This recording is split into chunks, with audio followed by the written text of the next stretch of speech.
And we're rolling. We're rolling? Excellent. Yes. Alright, welcome to the Courage the Cowardly Dogcast. My name is Alex, I am your host, and I am joined for the first time, as always, by my friend Matthew, aka Notice. If you're... I've been chained to the radiator. No. You're here willingly, or else. I was willingly chained to the radiator. Yes. It's nice to be here. Thank you for having me. Yes, I have you chained to my radiator at a property halfway across the country over the internet. It's very nice to meet you all. If you're listening/watching this, that means I have gotten around to finally posting it on YouTube. Basically, this is an idea that I've had kicking around in my head for the better part of 2 years, but I've never really enacted on it because I always thought, eh. But making a podcast has become easier and easier these days, so I figure why not take advantage of that and make my own. And they always say that you should make content that you yourself care about. And so the thing we're going to talk about is something near and dear to my heart, the 1999 to 2002 animated horror comedy series Courage the Cowardly Dog.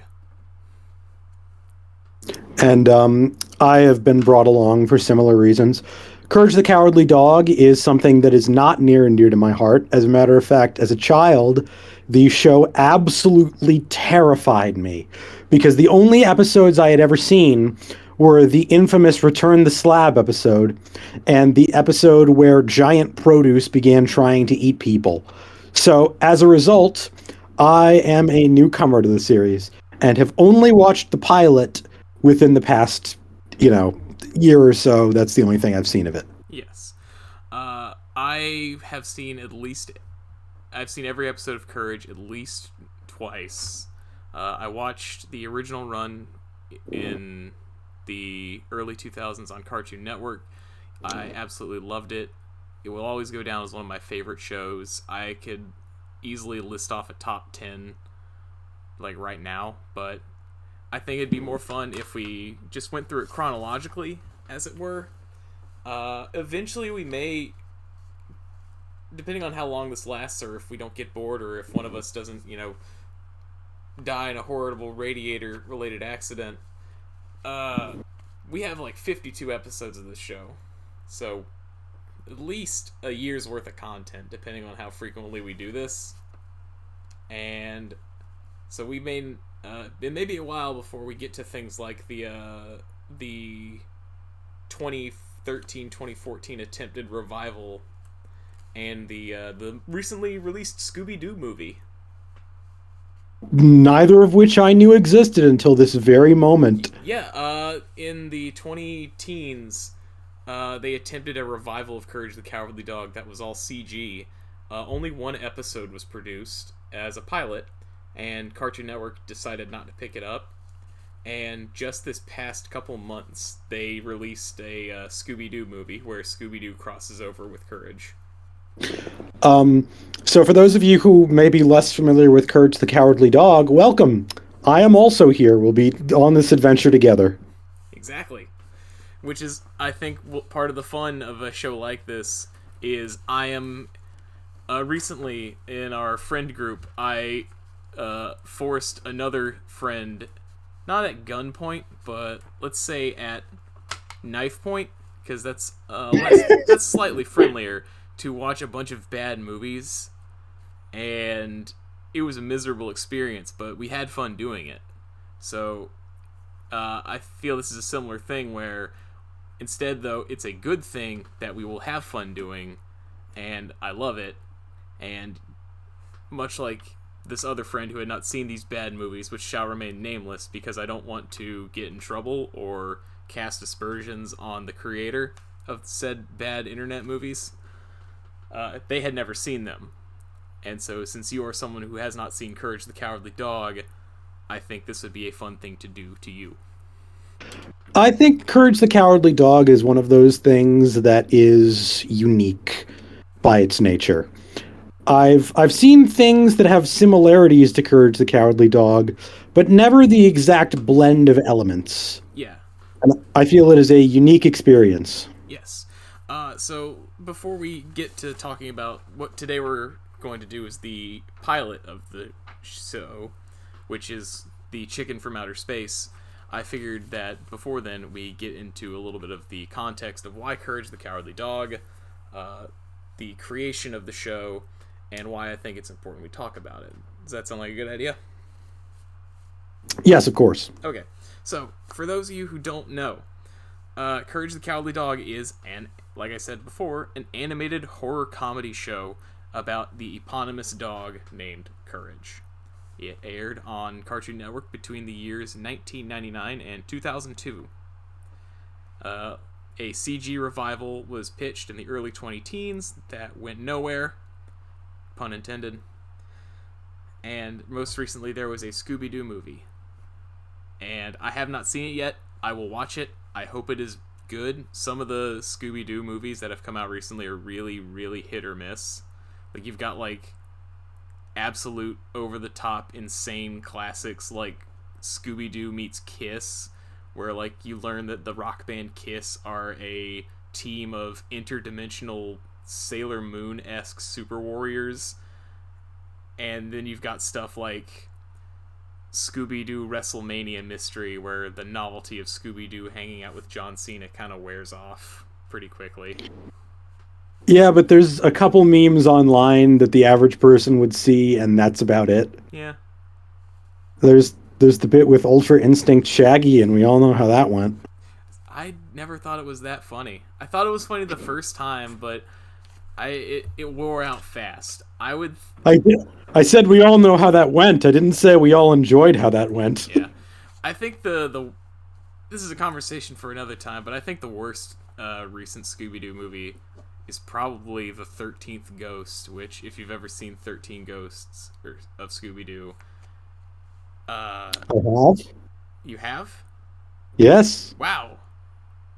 Uh, Sur- Surprise. yeah, you've seen that, but not Courage the Cowardly Dog.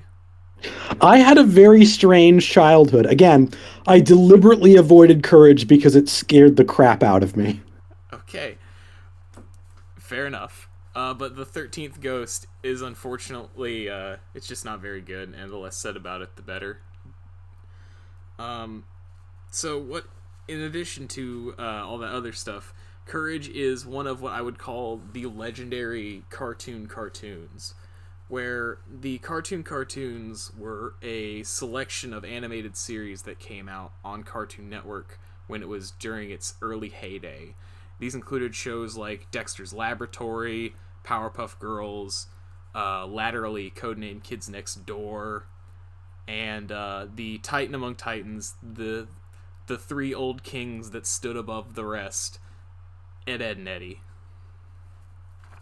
Beep, beep, beep, beep, beep. I think that Ed and Eddie, I think, is my favorite. Although I recall Powerpuff Girls was an absolute toy selling sensation for the company. But that's neither here nor there. Yeah, Ed and Eddie's. There's a reason it stuck around for dang near 11 years.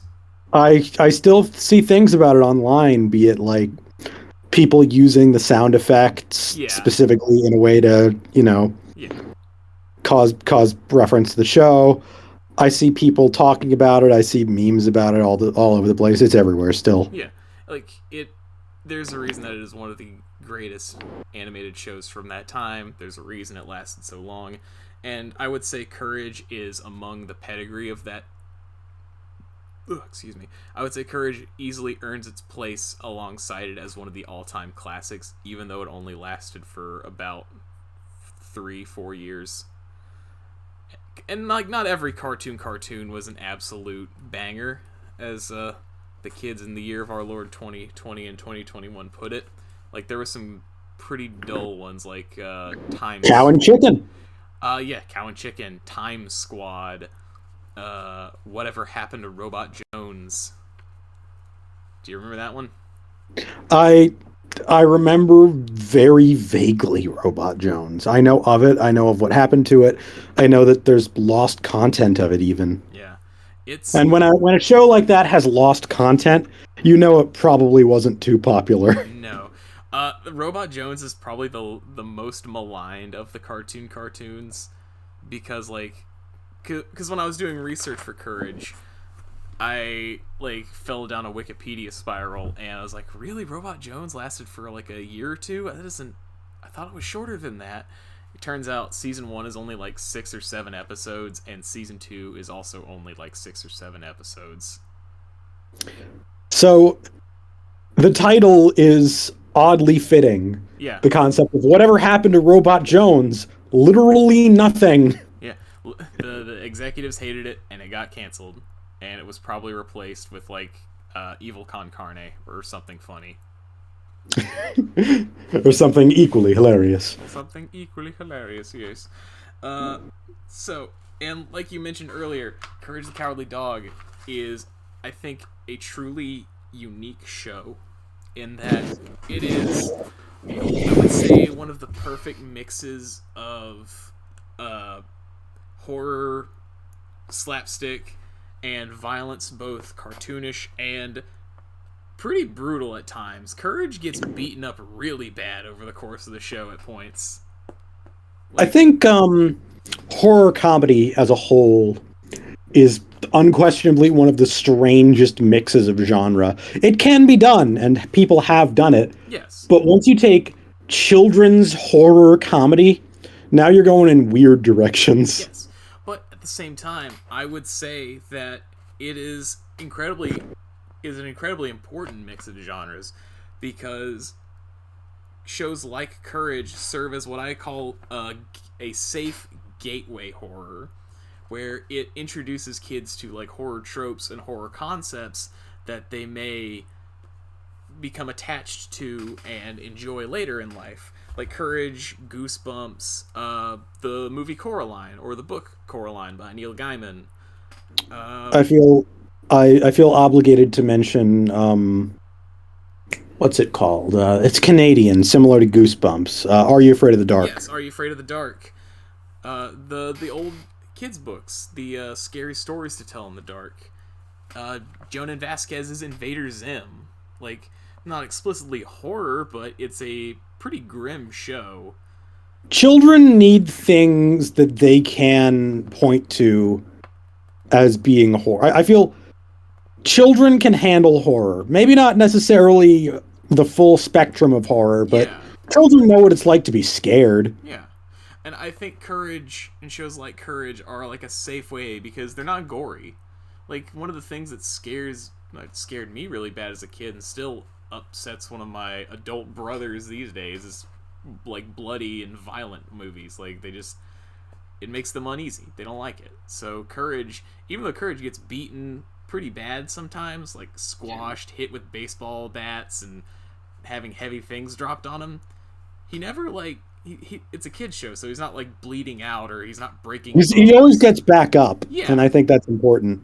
In fact, that in season 4, that's one of the best episodes, is Courage just getting brutally beaten and him just standing back up and screaming at things. I'll let your therapist know about that. But go on. No, it's actually great. We'll get there when we get there. We'll get there when we get there. Yeah. Fair enough. And if I would to say Courage had any modern analogs, I'm not familiar with the modern crop of cartoons. But I would say shows like maybe Gravity Falls, where there's kind of like supernatural and creepy elements to it without it explicitly being horror themed. Or I hate saying this, but Five Nights at Freddy Let's Plays. I think, yeah, because the for the most part, the Five Nights at Freddy's games aren't particularly gory. Like, there's allusions to gore and violence, and they're creepy and scary, and they're full of adult content.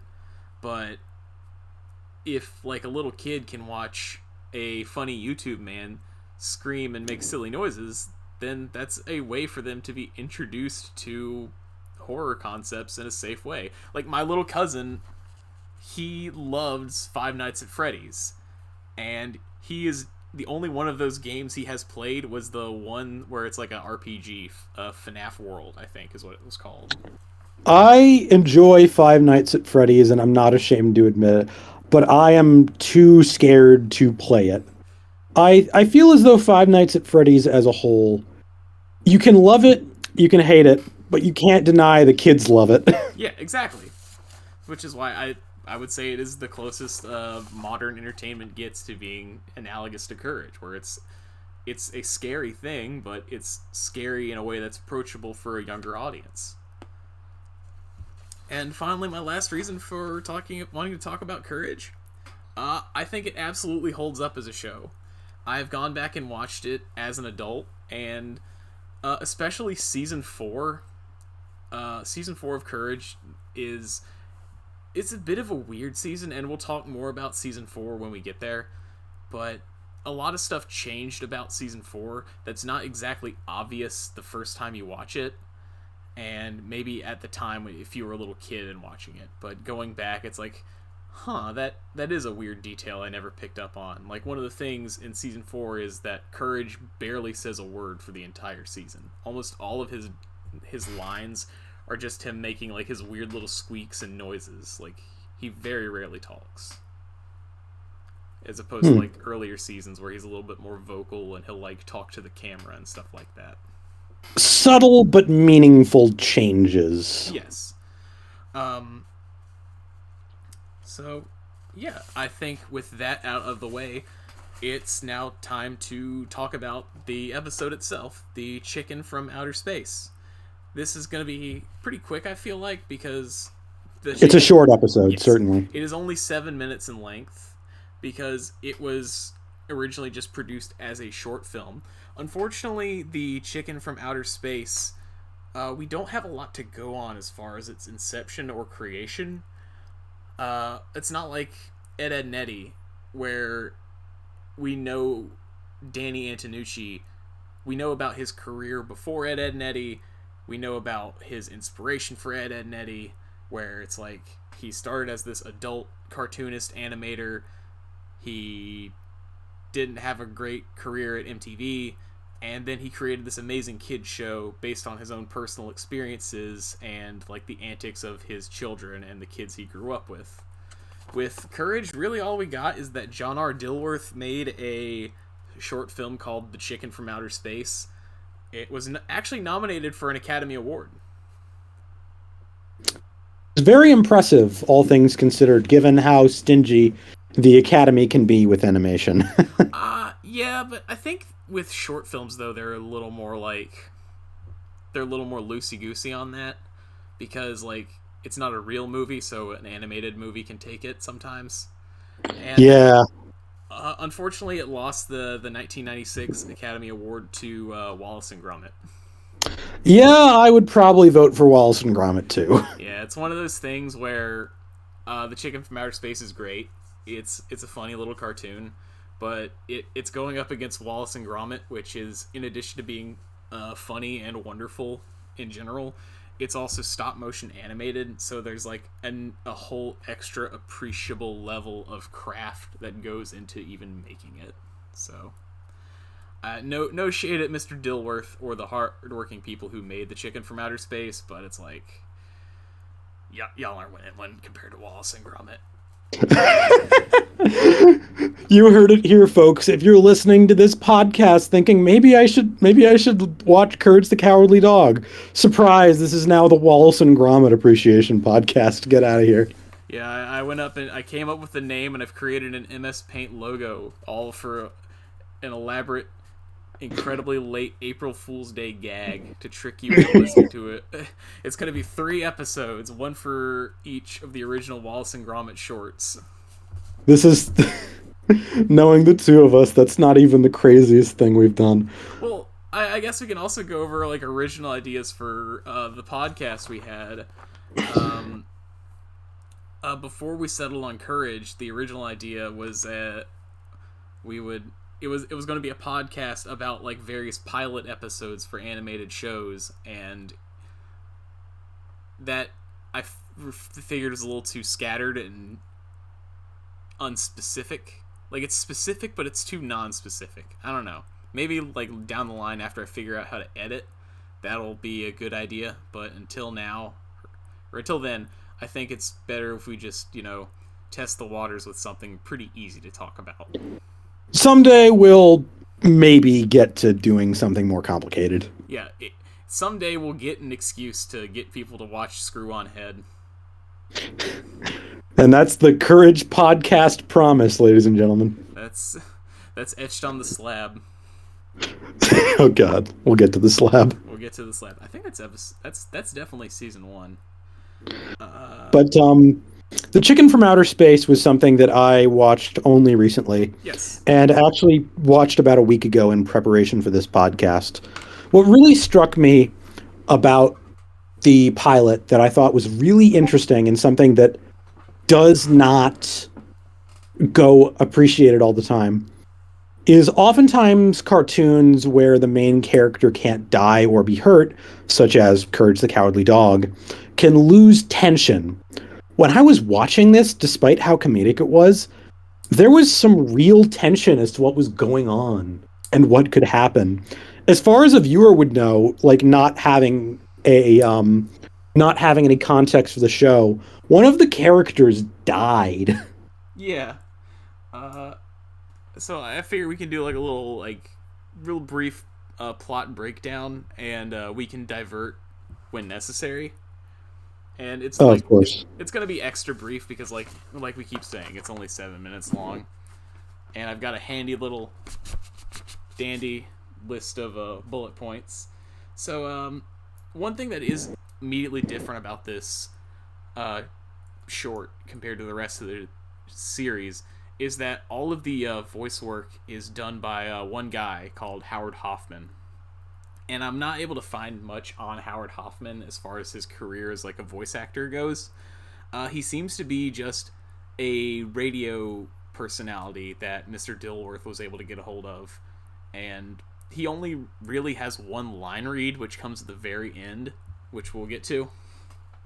But the episode starts with Courage the Cowardly Dog being scared by a rat. And then I haven't noted here that the farmer, named Eustace, he puts on his spooky mask, which is a thing that is in the show and will always be in the show. But here, Mr. Hoffman says booga booga booga, which is wrong. In the show proper, Eustace, when he finally gets his regular first voice actor, he goes ooga booga booga. But here it's booga booga booga, which sounds wrong to my ears because I've seen every episode. These are the hard-hitting details that we as professionals will notice. Yes. Then, as Courage gets thrown out the door, the Space Chicken appears. I love the Space Chicken. I'm just going to say that right away. He's one of my favorite villains in the show. He looks... It's surprising how intimidating you can make a generic cartoon chicken. I just... The second he walks out of the spaceship and he's just standing there menacingly. He's not even doing anything, but Courage just knows this is bad. This is a problem. He's got glowy red eyes. Things with glowy red eyes are always scary. Yeah, like you, when you haven't had your snack. Let's not talk about my transformations. That's another horrible family secret. Yeah. Little known fact, you are a werewolf. I'm certain that's going to stick. Yeah. But yes, let's go on. So the giant space chicken, or regular-sized space chicken, comes out of his flying saucer, and Courage the Cowardly Dog knows that something is up. Yes. So he goes back inside to warn Muriel and Eustace, and he does a thing that is another regular running bit on the show where he shapeshifts to like try and convince them that something is happening, and it is a staple of the show, and I think it's a fun way for the creators and writers to toy with the idea of whether or not Courage can talk / how do people understand him.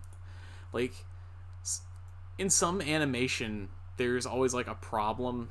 It's like the Family Guy problem, where like Stewie and Family Guy is a talking baby. But early on in the show, and especially now, people they're not consistent on whether or not Stewie can talk and people can understand him. So what they do with Courage is that most of Courage's dialogue that is actually spoken is either directed at the audience or will be at other things that aren't Eustace and Muriel. And whenever he tries to talk to them proper, he does like this shapeshifty bit, and it's like a fun way to show that he is trying to tell them something is wrong and they don't get it. He tries playing charades with them. Yes. He mimics what's going on outside. But yeah, I think it's a fun way to like convey that is what is happening. They go to investigate. Courage finds the chicken brutally murdering the other chickens. It's pretty horrible. Like, you don't see it happening, but like you hear a snap, and like when you look back in, there ain't no other chickens left. In many ways, that's scarier than actually watching it because your imagination does the work. Yeah. Then Muriel goes to pick up some eggs from the spooky space chicken, and they're weird and red, and we will eventually see that the inside of their yolk is also red and horrible. And then what begins is what I called in the notes David Cronenberg's The Chicken. My favorite. Yeah. Where instead of Jeff Goldblum turning into a giant horrible fly, we instead have Eustace Bagg turning into a giant horrible chicken. Because he eats the mysterious eggs, yes. Yes. And as Courage is witnessing this horrible thing happen, he is trying to fight to get inside the house. And to do that, he has to contend with the space chicken. And he challenges the chicken to a series of duels, not limited to and including fencing, where they have a great little underpants gag like out of Tom and Jerry, where like Courage like slices across the chicken's tummy and like it does a reverse shot on the chicken and he's standing there with underpants on. My personal, I just like how angry he looks when he loses at checkers. They play checkers. Yeah. And the chicken is just like, how dare you? I love it. Go ahead. He just slaps the board off the rock they're playing it on like an old married couple member. I love the bit where they're playing slaps with the hands, where they got to move the hands out of the way before someone else slaps it. I remember doing that as a child, and I think any child would understand the fear. For me in school, it wasn't slaps, it was thumps, where we would hold your hands out flat in front of you, like right next to each other, like knuckles up, and I would do it all the time with my friend Isaac. And what you would do is you would take your pointer finger and your middle finger, and you would just like thwap it down on the back of the other person's hand as hard as you could. There was no winning. There was just getting.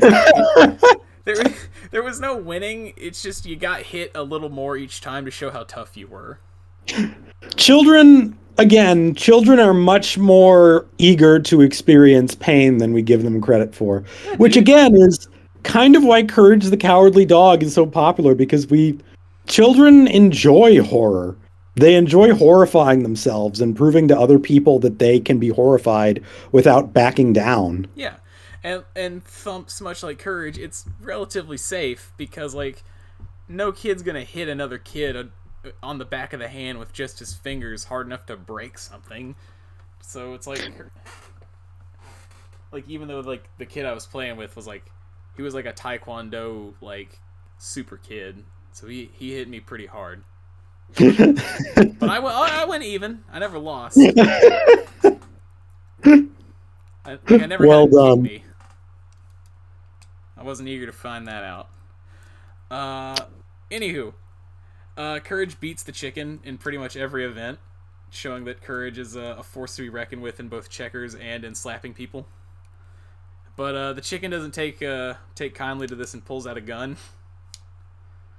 The ultimate winning strat. Yeah. Look, it's not about who wins first. It's about who wins last, and often the guy who wins last is the guy with the gun. Another important lesson for the kids. Yeah. So he attempts to blast Courage with his laser gun. Courage ducks it, and the laser beam ricochets around the environment, hitting a billboard, hitting a mountain, and turning it into some Maui heads. And eventually it lands back on the chicken and turns him into a fully cooked chicken dinner. Delicious. Yes. And just as Courage defeats the chicken, Eustace is all the way turned into a giant, horrible monster chicken. And Courage breaks inside at the last minute and blasts Chicken Eustace, turning him into a pile of dirt. Which, here, I guess we should break down what I would consider Courage's priorities. So in the show, Courage has, like, a list of, like a mental checklist. He never explains it, but this is pretty much what it is. Save Muriel and Eustace is priority number 1. Addendum. If Eustace is the one causing the problem, ditch Eustace and save Muriel. Fair enough. Because, we'll get into it more as the episodes come up. Eustace Bagg, the farmer, even though in this episode he is ostensibly a victim of a horrible space chicken, he is a jerk. And he is a cruel, bitter, self-absorbed old man who will put himself and money ahead of anyone and everyone else. But much like the Joker, Eustace does have a little bit of humanity in him, and there are a few episodes where Eustace does show genuine care and affection for people besides himself. But this ain't one of those episodes. Of course not. This is an episode where Eustace acts like a jerk and then gets turned into a giant chicken and then vaporized. Which is really more fun than the moral lesson, if you think about it. Sometimes. Some of those Eustace episodes where he actually learns a lesson and is nice are actually pretty fun. But in the end, Courage is rocking on Muriel's lap, and we see the mouse from the start of the episode eat some of the Eustace dirt, and the mouse gets the spooky red eyes of the space chicken, and Courage screams, and before it fades out, we get the one spoken line of the show: "This shouldn't happen to a dog." You gotta put a little bit more energy. This shouldn't happen to a dog. Yes, it is the line that will. It is one of my favorite lines of Courage. It shows up every once in a blue moon in the show proper. It's funny every time, and as he says it, the screen goes to black and pinches him on the nose. And we're given the credits. And I have a little note here. We only learn the name Courage from the credits. We only see, because we see that Mark Hoffman is credited as the voice of Courage, Muriel, who is the lady that Courage is with. And however, Eustace is only credited as the farmer, and he doesn't get his name proper until the actual show comes out. So I think it's interesting to see the things in a show that get left by the wayside or have to be figured out later. Yeah. And even then, in the show, a lot of people just call Eustace the farmer, because that's all what they know him as. Well, it says his name in the intro. Oh yeah, but like characters in the show just call him the farmer. Like unless like there are exceptions, of course, like Muriel and Eustace's mother, and I think Courage.